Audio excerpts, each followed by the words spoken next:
प्रधानमंत्री नरेंद्र मोदी मंगलवार को अपने ब्रिटिश समकक्ष बोरिस जॉनसन के साथ ऑनलाइन शिखर सम्मेलन करेंगे और इस दौरान वे अगले 10 साल में द्विपक्षीय संबंधों में विस्तार करने का खाका सार्वजनिक करेंगे।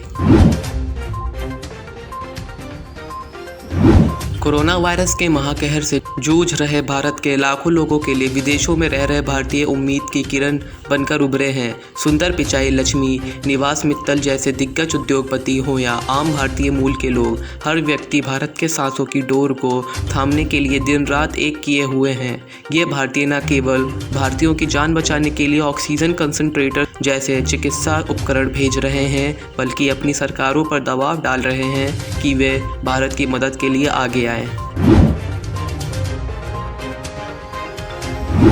भारत में कोरोना त्रासदी में मदद का दावा कर सहानुभूति बटोरने का प्रयास कर रहे चीन की घटिया मानसिकता को खुद उसकी ही पार्टी ने दुनिया के सामने उजागर कर दिया है। इससे चीन की सत्तारूढ़ पार्टी की देश ही नहीं दुनिया भर में जमकर किरकिरी हो रही है। दरअसल चीन की कम्युनिस्ट पार्टी के एक सोशल मीडिया अकाउंट ने भारत में कोरोना त्रासदी का मजाक उड़ाया और कहा कि भारत में चिताएं जल रही हैं, जबकि चीन अंतरिक्ष में स्पेस स्टेशन तैयार कर रहा है।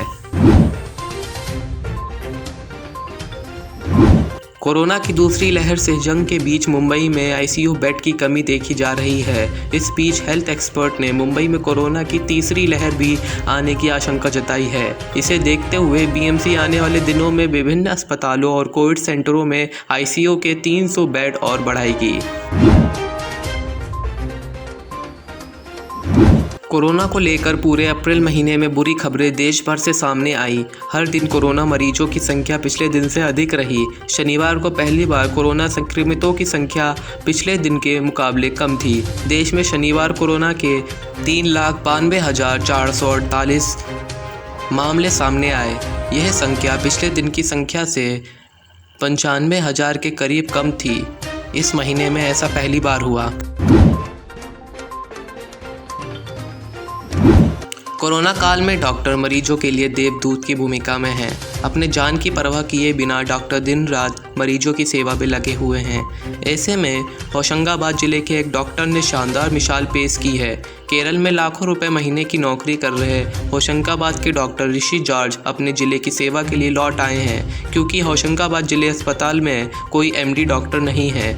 यहाँ आने के बाद ऋषि जॉर्ज सरकार से कोई वेतन भी नहीं ले रहे, वे फ्री में सेवा दे रहे हैं।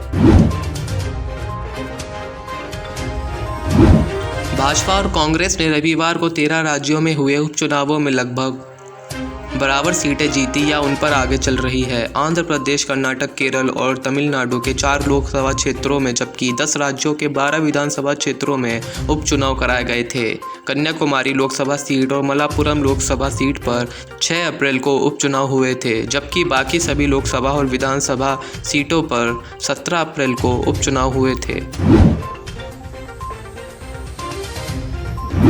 लद्दाख में कोरोना वायरस संक्रमण से एक और व्यक्ति की मौत हो गई है और 140 नए मामले सामने आने से संक्रमितों की कुल संख्या बढ़कर 14,226 हो गई है। अधिकारियों ने सोमवार को इस बारे में बताया।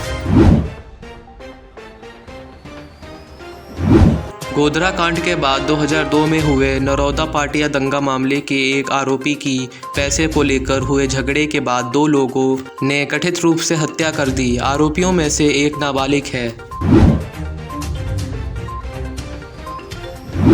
भारत में इस समय कोरोना वायरस की दूसरी लहर चल रही है। बॉलीवुड भी इससे अछूता नहीं है और कई सेलिब्रिटीज़ कोविड-19 की चपेट में आ चुके हैं। इस बीच भारत में दवाओं और ऑक्सीजन की कमी की खबरें सुर्खियों में बनी हुई हैं। खबरें ऐसी भी आ रही हैं कि कुछ लोग नकली दवाएं बना और बेच रहे हैं। इस बात पर बॉलीवुड एक्टर और फिल्म मेकर फरहान अख्तर ने सख्त नाराज़गी जताई है।